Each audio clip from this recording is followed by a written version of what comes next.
शायरी है, गंगा जी में डूब कर मर जाऊं।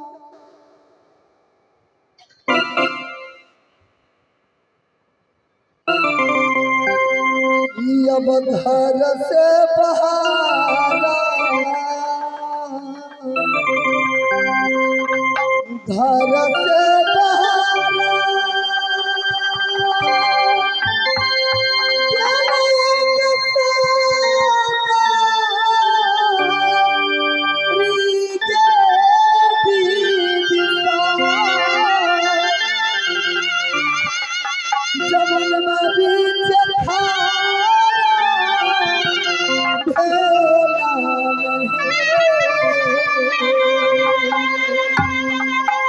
गंगा मैया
तुम मुझे क्यों बचाई माँ? इस संसार में मैं जीवित रहना नहीं चाहती।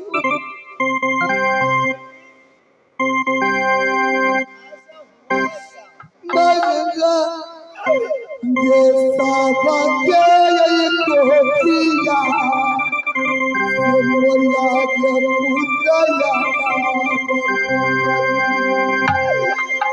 या मेरिया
छतरी बेटी को डूब चंडाल को हवाला किया दर बदर की ठोकर संसार में खा रही हूँ।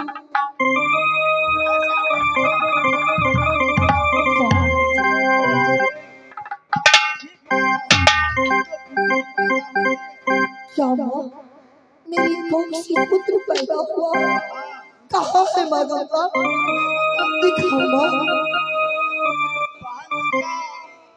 एक रोज वो बच्चा को लेकर जंगल में गई है।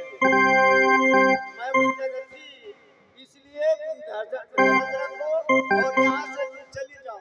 तुम दवा करती है, तुम्हारा पुत्र अवश्य मिल जाएगा।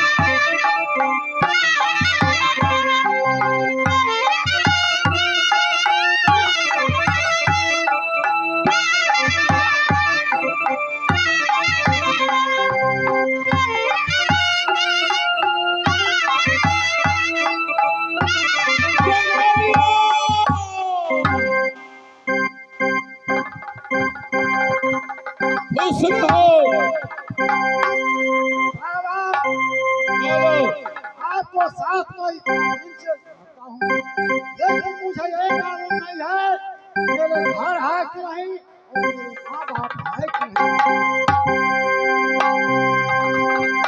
देखो जंगलिया, तुम्हारा माँ हूँ तो नहीं हूँ, पिता हूँ तो नहीं हूँ, समझा? ठीक है बाबा, आप बैठ जाइए।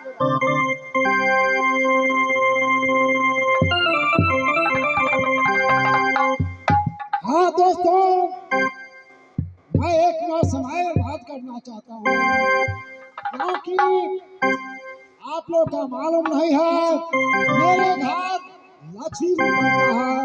मेरे पिताजी का नाम मल्लू यादव, मेरे भाई का नाम बेचन यादव, श्याम यादव। जिसको अल्लाह प्रोग्राम बनाना हो बहरा बढ़िया बाजार विनोद जी को पास पहुंच जाना। जिसको झांकी बढ़ाना हो लक्ष्मीपुर मेरे भाई बेचन यादव का घर पहुंच। दोस्तों, मेरे बाबा ने कहा कि चेला तुम भगवान का नाम लो। जय सीताराम सीताराम।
लक्ष्मीपुर निवासी लट्टू यादव जी मेरे बड़ा भाई समान है।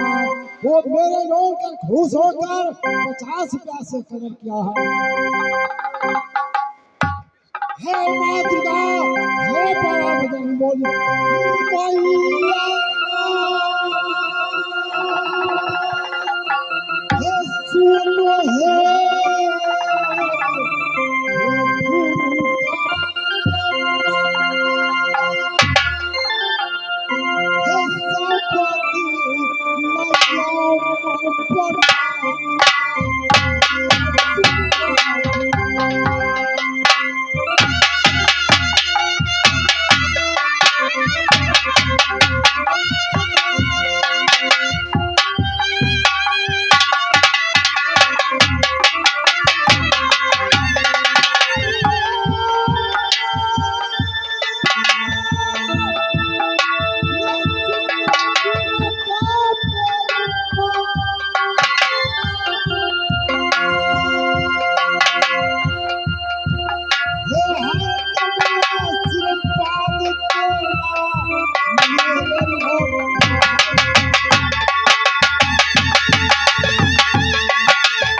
जंगलिया,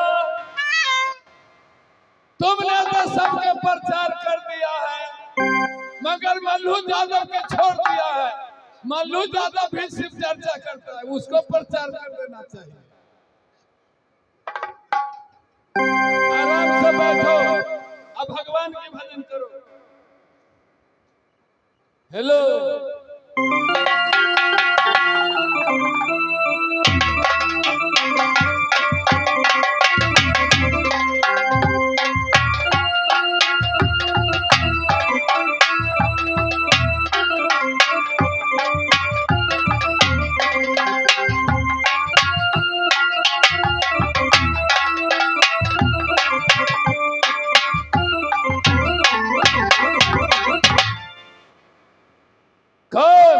माँ गंगा, ये तो कहो माँ, किधर आना हुआ है मेरे कुटिया में? हाँ हाँ बाबा, आपके कुटिया में मैं आई हूँ। किस लिए माँ? वही बच्चा के लिए। बच्चा? जो माँ श्रद्धा ने रख गई है वही बच्चा? हाँ बाबा। तो बच्चा से आपको क्या काम है? उसकी माँ ही है। माँ? कौन माँ है? कहाँ की रहने वाली है? वो मोरंग की रहने वाली है, फूला उसकी नाम है।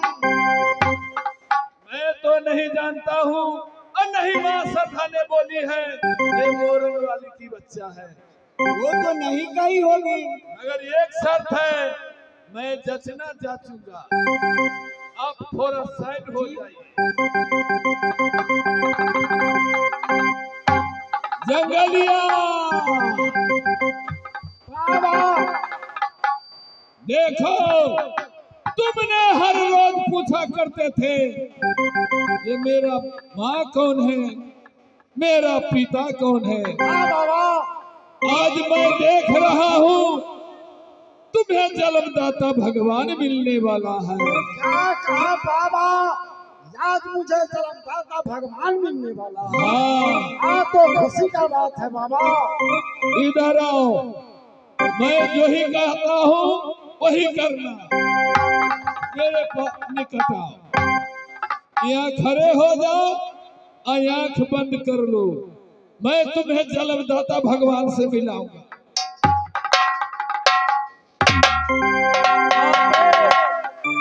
माँ गंगा,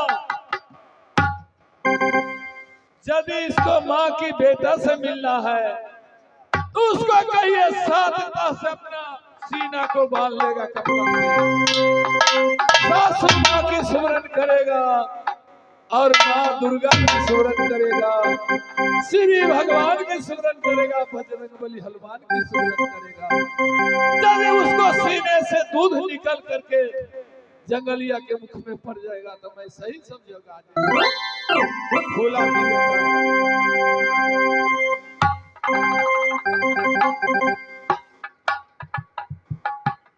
एक कपड़ा 700 से तुम बांध लेगी अपनी सीने की।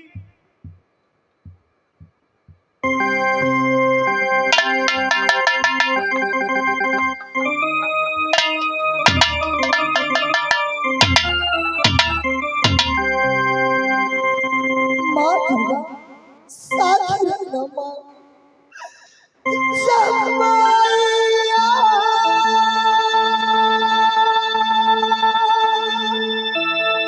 सुनरी जटूरा का जब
क्या है जंगलिया?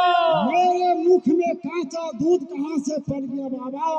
आंखें खोल के सामने में देखो, तेरा जन्मदाता माँ ही है। क्या कहा बाबा? ऐसे फटी हुई भैंस में मेरे माँ कभी हो नहीं। रुक जा,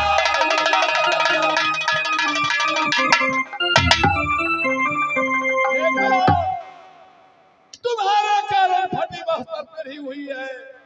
12 बरस से विपद काट रही तुम्हारे लिए। देखो बेटा, जाकर अपनी माँ की चरण में जाओ, माँ से भाई मिलो। मेरी भाग, जिस माँ से मैंने कोख से पैदा किया, उस माँ को मैंने कैसे धक्का मारा?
कौन अत्याचारी आपको इतना दिक्कत दिया माँ?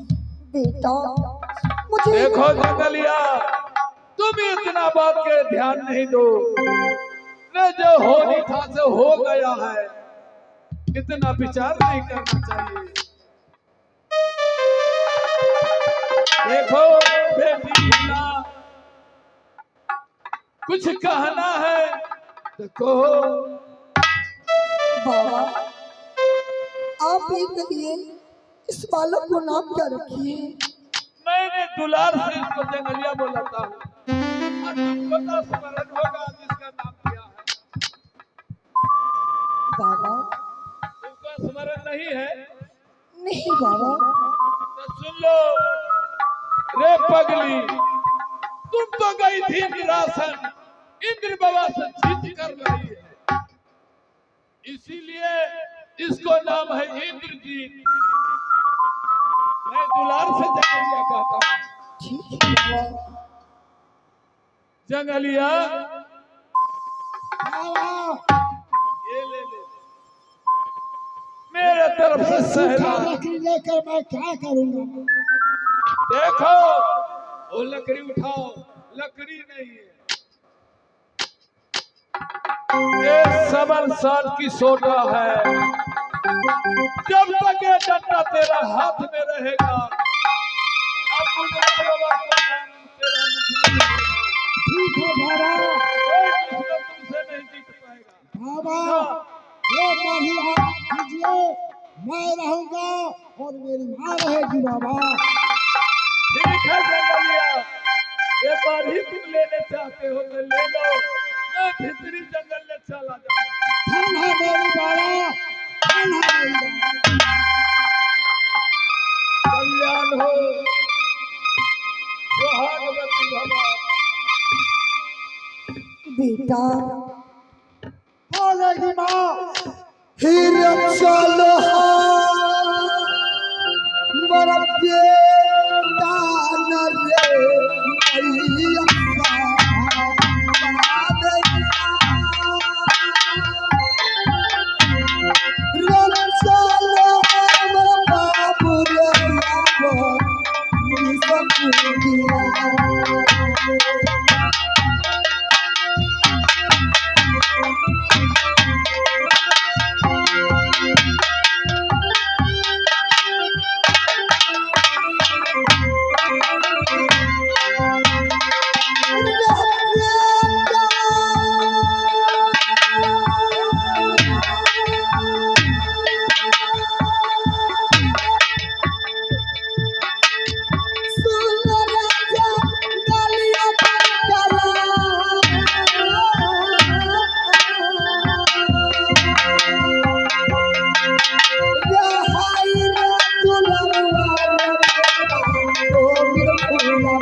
और चिंता करने की बात नहीं है माँ।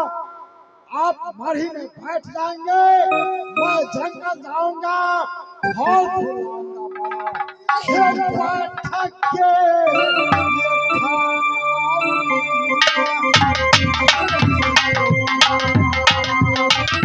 ये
मैं जंगल जा रहा हूँ। नहीं बेटा, तुम जंगल नहीं जा सकते हो बेटा। क्या माँ?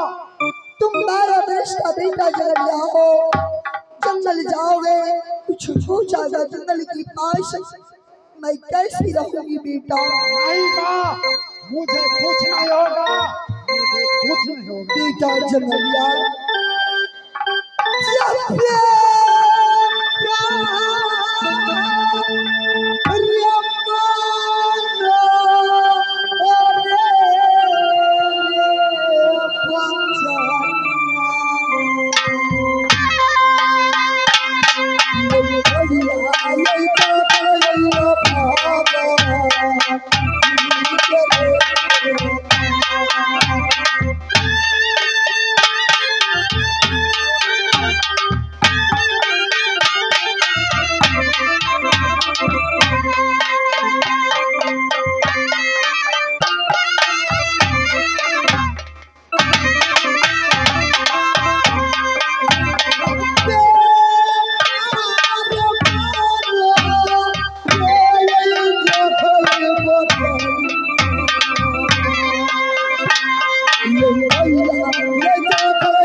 जब चमेलिया, जब आप ऑर्डर नहीं दीजिएगा तुम जंगल जाओगे बेटा? अवश्य चाहूंगा। तो ठीक है जाओ, सारी ओर जाना बेटा, उत्तर ओर मत जाना। ठीक है माँ। अच्छा बेटा। माँ दुर्गा, बेटा चमेलिया गया है जंगल, साथ ही रहना माँ, साथ ही रहना, साथ ही रहना।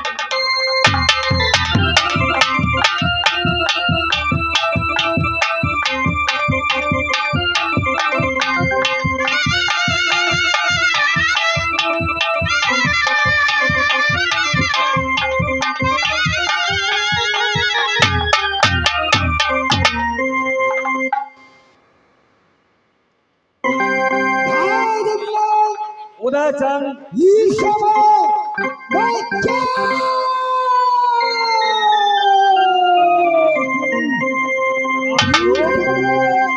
मुझे भूख लगा है, भूख लगा है।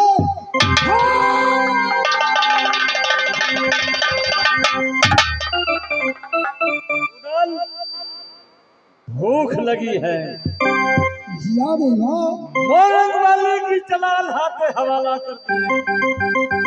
भूख लगी है तो कहाँ जाओगे खाना खाने के लिए?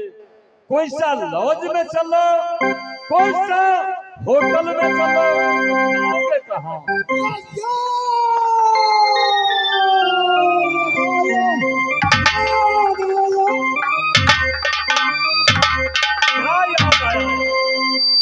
याद आया? चलो इस समय धामी लक्ष्मी नारा भानु को मोहल्ले खाना खाऊंगा। धामी को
चिपचिपुराज मेरे लेकिन देवर जी अभी तक मेरी महल में नहीं आए हैं। न जाने क्या हुआ है।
मुझे भूख लगा है।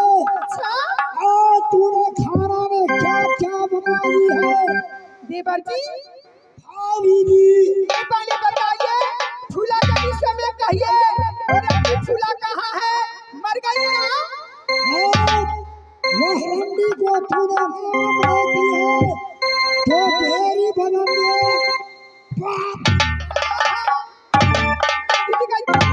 ना कान कटवाने वाली थी। भाभी जी देवर जी खाने का टाइम ने ढलाई दे रही थी। स्वामी जी एक जूता मारा, सही किया। कार का सारी मैंने छीना। सही किए देवर जी, बैठिए। मैं आपके लिए घी में के कचौड़ी बनाई हूँ। है भाभी हम प्योर लपन मोर के तरुआ से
लिखा है खाने वाले उदल के लिए खाना है देवनंदन के लिए। किस लिए? मुझे सुधा नहीं है भाभी हाथ का खाना नहीं पसंद है ना, हाँ, ठीक है। भूखे नहीं है। चारों भैया बिटिया को समान आप लोग का भी नहीं पसंद है। ये खाओ ना, ये पर्व के बनल तिलकोर के तरुआ से हो छन करिए।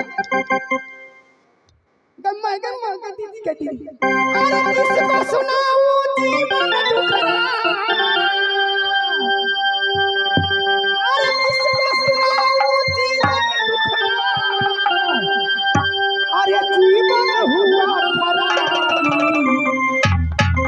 शराब हमका मिला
पछवा पहिने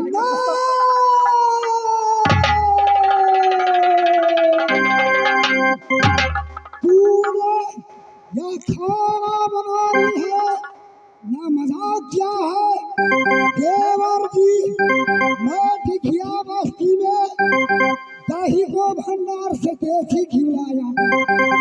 हाँ देवर और तूने कितना दिन का काम सिखाया रुदल को दिया है गच्चा।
देवर जी मेरे हाथ की खाना अच्छी नहीं है। खाना बनाई है आज भोजन वाली रहती 10 बार बोलती खाइए रे स्वामी जी, खाइए रे स्वामी जी। कल से बनिया तो ठीक है देवर जी,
खाना अच्छी नहीं है।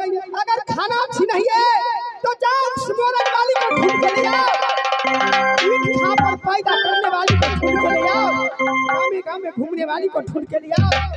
वही मोरन वाली आपको 56 व्यंजन खिलाएगी और अचरा से बेनिया डोलाएगी।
नबूदल तुमको देवर ना तू मेरी भाभी। जमाई मैं आटा छोड़कर जा रहा हूँ, अल्लाह जो मैं कहाँ मुझे कहल बजे क्या खा खवाली मौनी है। हाँ आहा ने हमर दियोर हवे कि रे त देखै छियै गांव के बुढ़वा सब के उहे बुढ़वा के दियोर बना लेबे नहीं है कतै कतै दे हमर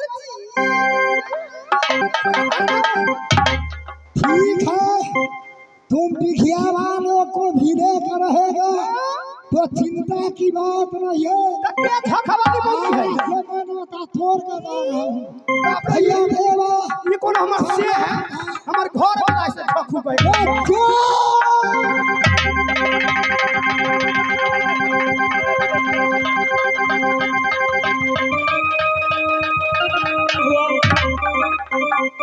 बोलेगी पंडित जी आज देवर जी न जाने मुझसे रूठ गए थोड़ी थोड़ी बात के लिए आप ही बना दीजिए ना कुछ। देवर जी उठ गए मना दीजिए ना।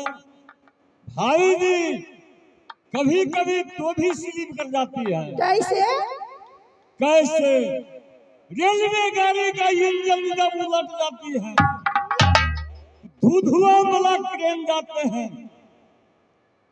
रूदल क्या है? रबर का बेलन। अच्छा तुषार पंप तुम हवा डालो, उदल फूल को मृदंग हो जाएंगे। सही में उदल है क्या? उदल है स्प्रिंग, तुम है चुम्मू। जब चुम्मू की स्प्रिंग में भिड़ाएंगे तो आप पे आप तान लेगी। तो ठीक है, देवर जी को मनाना मेरी बाई हाथ की खेल है, मैं भी मनाऊंगा।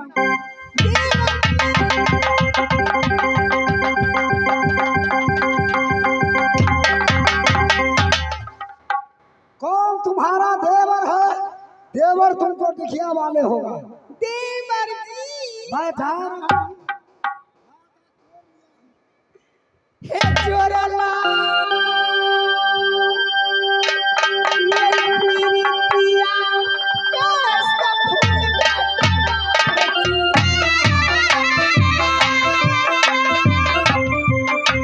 हे चोरा है प्रीतिया ये सीमा माला।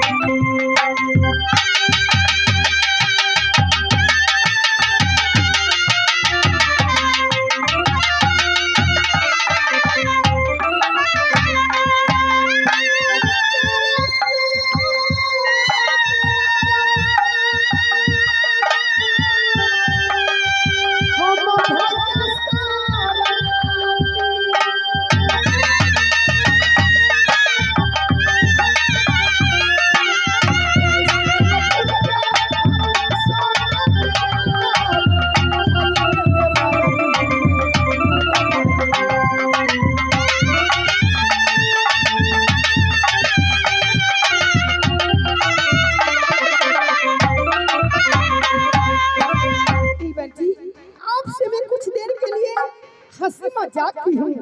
रे भैया, मैं तो सोचा था सदा के लिए भाई देवर का माइके माइया ये दीदी सब वही का कहता यारा भौजी में हंसी मजाक ले होते तो भैंसुर सा ससुर सा कर देबा ए बुढ़वा सा कर देबा ए बजार खसबा हमर दियर हमरे दियर रहता।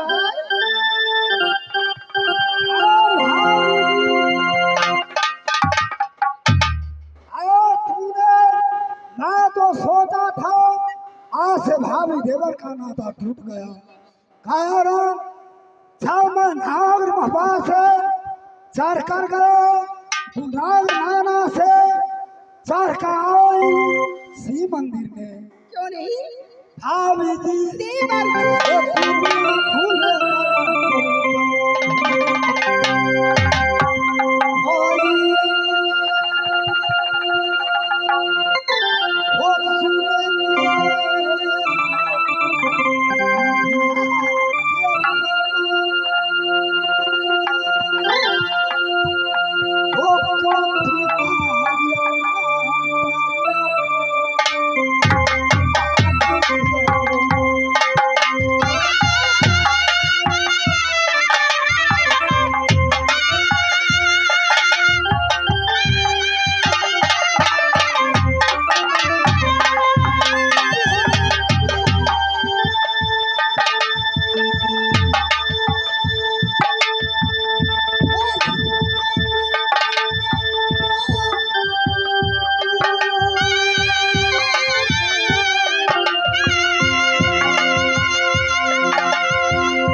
बाप बनेंगे।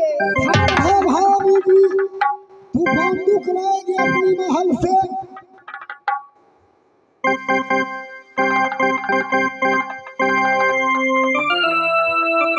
याद है ये क्या?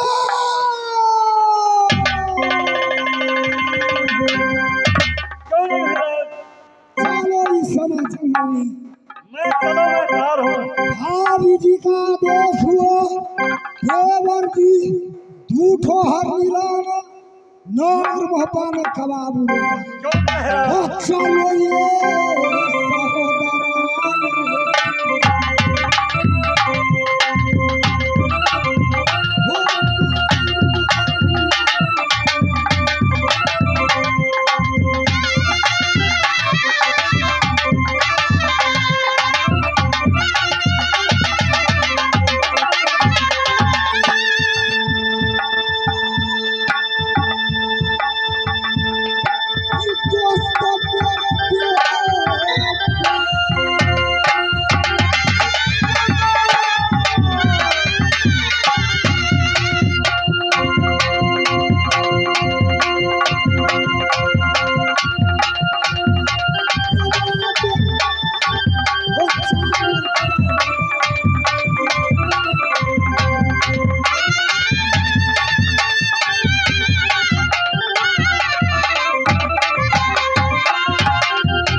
सहोदरा तू मेरे साथ चलेगा।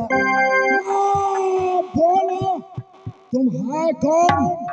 ये जंगल में मैंने हरी पहले थामा। ये कहो तुम इतना जबरदस्ती करते हो, ये कहो तुम्हारा बाप का जंगल। राजन ए भवाजी का बच्चा, भिखारी का बच्चा, ये तो बस्तर नहीं है, टक्कर लेने आए हो और विषम तो ये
मान लिया है रे। मारेंगे डंडा।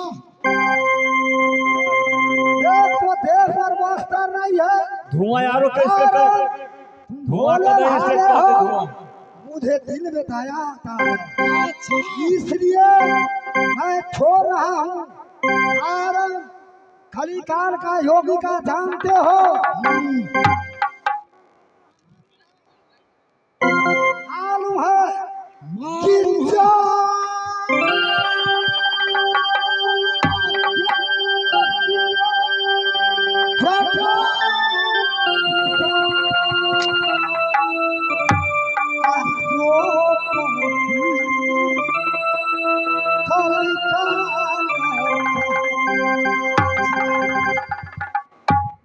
यह खलीकाल का बवादी क्या करेगा?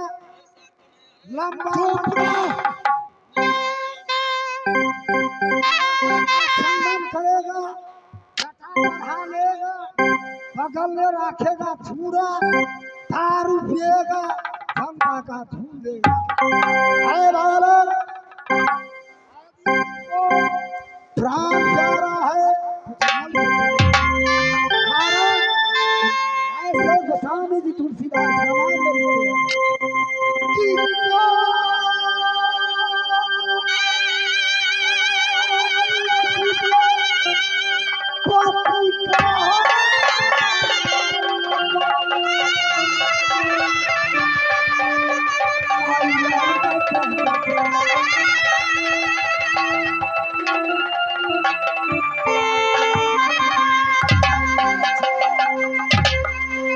जो परे से टक्कर लेता है, इसलिए आदि तुमको प्राण प्यारा है, चले जाओ, कारण तुम्हारा जाओगे रे इज्जत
तो डिठिया को ढूंढता भागेगा। देखो प्राण प्यारा है कि नहीं? ये कहो तुम्हारा नाम क्या है? रे तू मेरा पैर से पूछने चला है? सुन लो बालक, क्षमा करता हूँ तो हाथी का मस्तक छीन करता हूँ, जब समर भूमि में गरजता हूँ तो चनी का गर्भ छूता है, रास्ते पर बालक रोना बंद कर देता है, इसलिए शायद तुमको सीना फट जाएगा, तू भाग जाओ। मेरा सीना फट जाएगा, तुम अपना पैर से बोलो। सारा बालक तुम क्या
मैं तुम्हारी भय से जंगल से चले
बजर गिरे कहाँ, तीन जहां रहा कहाँ।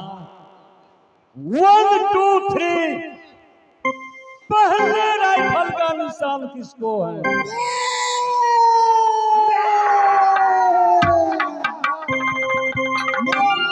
मेरा है। मारे के डंडा तुम्हारा बाप का जंगल है।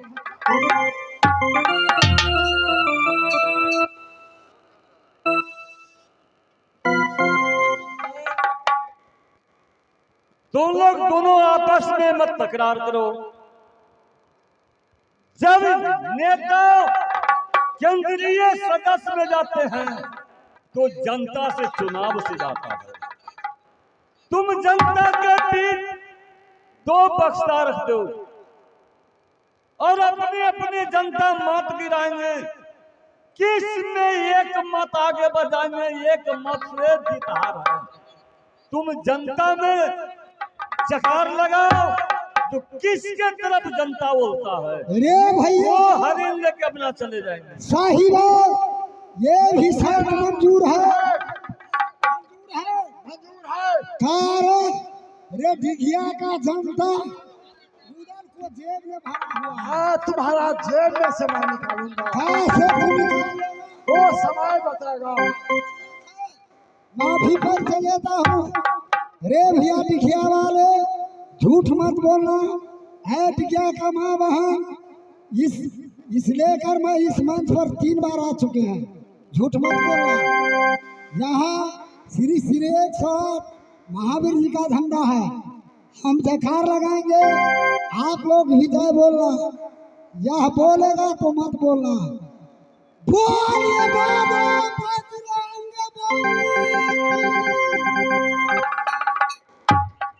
हो गया, हो गया। प्रेम से बोलिए बजरंग बली की जय। बाबा की जय दीवार की जय। अरे तुमको डिघिया का जनता तय कह दिया, तूने जीत जाएगा। पहले तापस बेटा का मारूंगा, वो समय बताएगा। और साथ साथ जय कहने वाला का भी मारूंगा। तैयार हो जाओ। चलो मैं क्या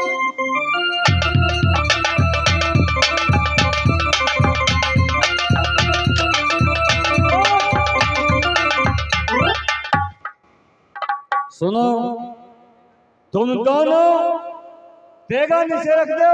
ए लड़का, तुम डंडा आगे नीचे रख दो। सुनो, जो मैं कहूंगा वो करने के लिए तुम तैयार है? ये उदल है, हम देवा है, इसको मोच है, हमको मोच नहीं है। ये गुंडा है, हम 100 गुंडा के एक पसमुंडा है। चलो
कब्जा तोड़ दिया, हरिन लेकर जाओ।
मुख लेके जाएंगे। नारी को ठगना कोई बड़ी बात नहीं है। नारी को छंद में ठग लेंगे। बातें में नारी को भुला लेंगे, इसलिए आप भाभी जी से चिंता मत कीजिए। ये मत कहिएगा भाभी जी की कि भाभी जी लड़का बांह तोड़ दिया। भाभी जी से बोलना है, भाभी जी जंगल में सही में हरिण मिली, जब बेंदल घोड़ा को मैं बाग मोड़ा, तब तक हरनी पर्वत पर चढ़ गई। जब बेंदल घोड़ा का बाग मोड़ा, बेंदल घोड़ा आकाश में गया, ऊपर पर्वत पर से घोड़ा बेंदल को पैर फिसल गया, मैं घोड़ा से बुझा को गिर गया, इसलिए बाँह टूट गया।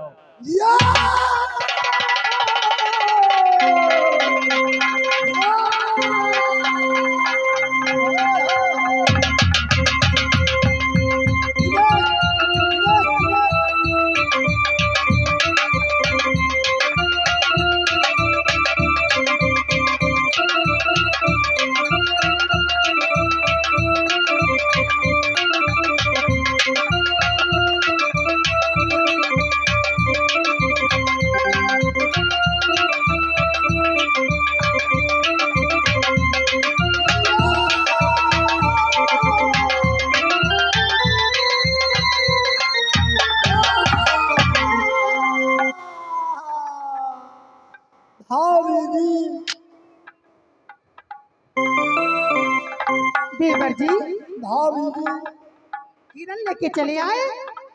भाभी जी, हरनी विषय में मैं क्या कहूँ? क्या हिरन लेके नहीं आए हैं? भाभी जी, देवर जी मैं हरनी विषय में क्या कहूँ? क्या हिरन के बदला में बांह तोड़ के आए हैं? गदी मोर है।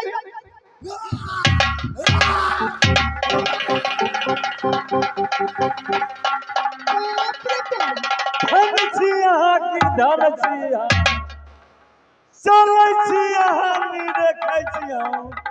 हाय रे भाभी कि हाय रे देवर जी, तीसरा तो कोई बीच में नहीं है।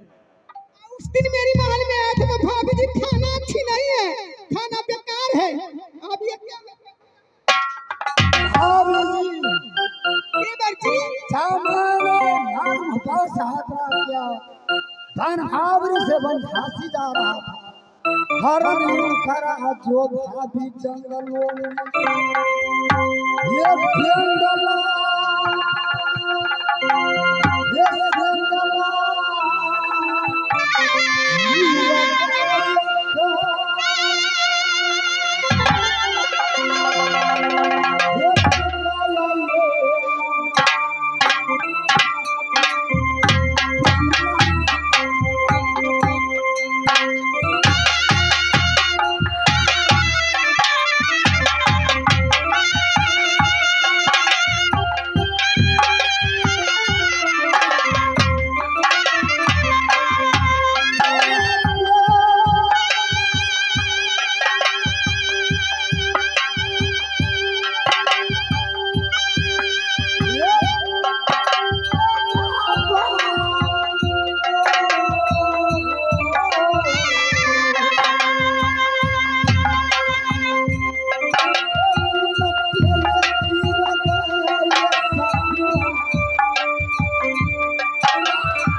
आपकी बात टूट गई तो घबरा गई। भाभी जी जल्द तुम ठीक करेगी।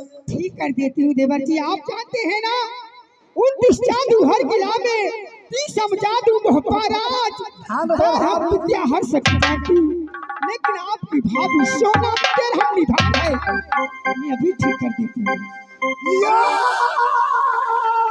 जय मां काली, छिपकली के मंदिर वाली तेरी बचन जाए ना खाली, जाएगी खाली कर देगा काली।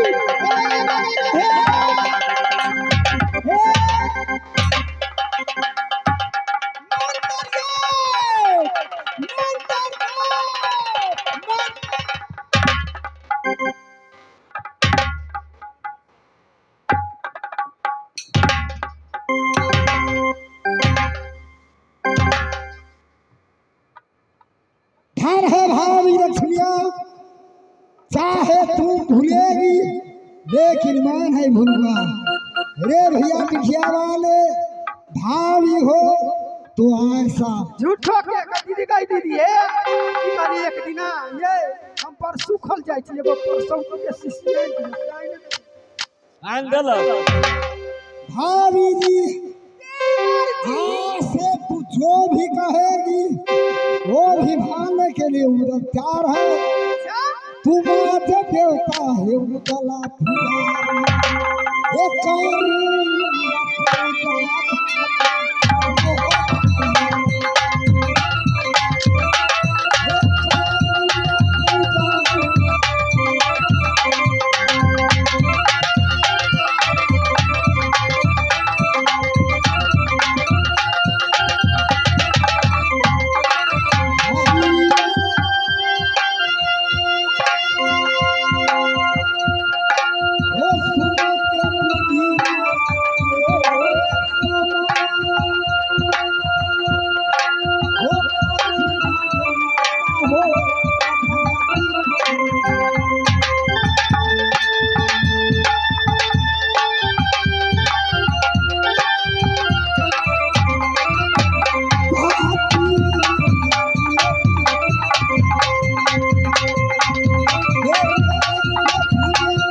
क्या तुम कहना चाहती हो?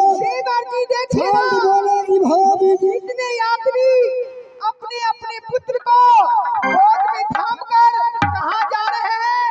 कहाँ लेकर जा रहे हैं? मीला बक्सर, जिसकी कोख से प्रथम पुत्र पैदा होता है। अच्छा, अपने अपने पुत्र को मुंडन कराने के लिए मीला बक्सर जाते हैं। खैर भाभी जी, यहूदा को जवानी ने तुमको दिल ने तमन्ना लगी है, आओ है लालसा लगी है।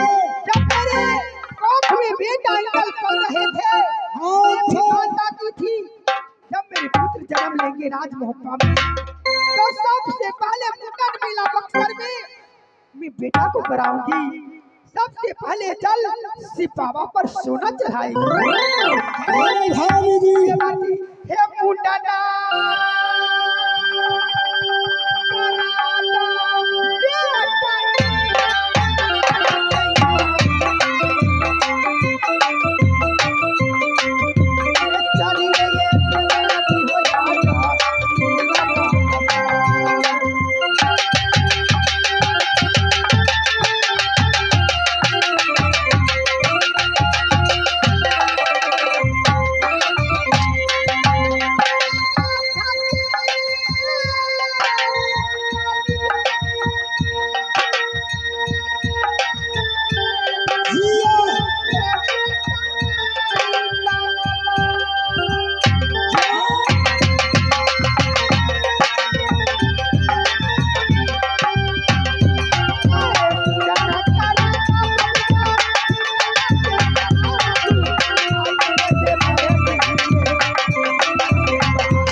सजे धजेगी, मुनिया सबको साथ में भी लेकर चल चलेगी।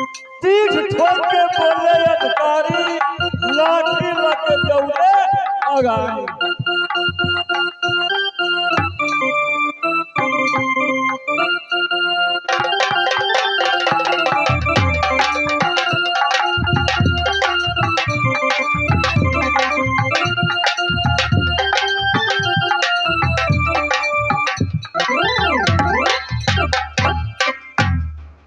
बेटा जंगलिया ए जंगल गया है हे लौट के ना बेटा आएगा तू भी राम के पास।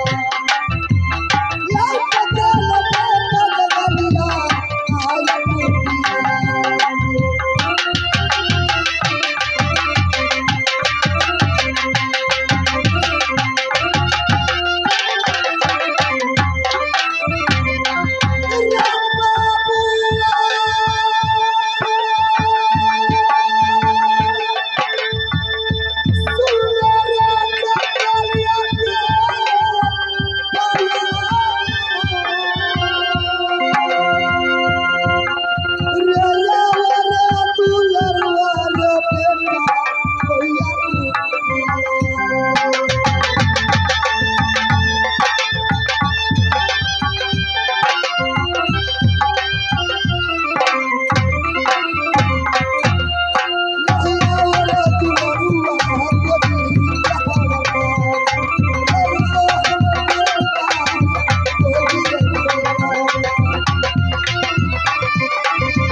बोलेगी माँ।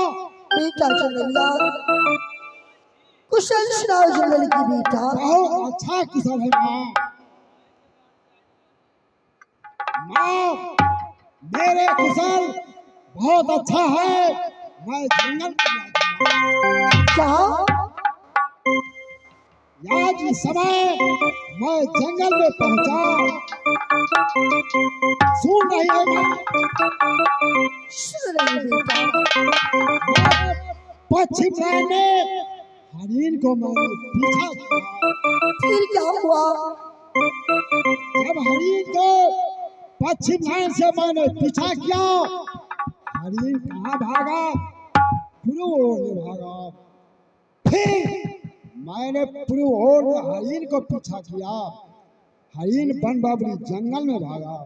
माँ जब मैंने हरिण को थाम लिया, फिर एक राजन उसको लंबे लंबे मोछ था माँ। बेटा उसको साथ में हरिया चंदन वाला था। और राजन कहाँ की रहने वाले थे बेटा? माँ जब मैंने हरिण को थाम लिया, वो अत्याचारी हरिण को थाम लिया। मैंने पैर से पूछा, वो बोला कि रे बालक मेरा नाम सुनेगा तो तुम्हारा सीना फट जाएगा। मैं बोला तुम अपना पैर से बताओ। पैर से बताया, वो बोला दीवानी नगर सोहरी पड़ता है, उसको नाम उदय चंद, घर उसको मोहब्बा पड़ता है। बातें बात में टकरार मच गया। क्या ये देख ली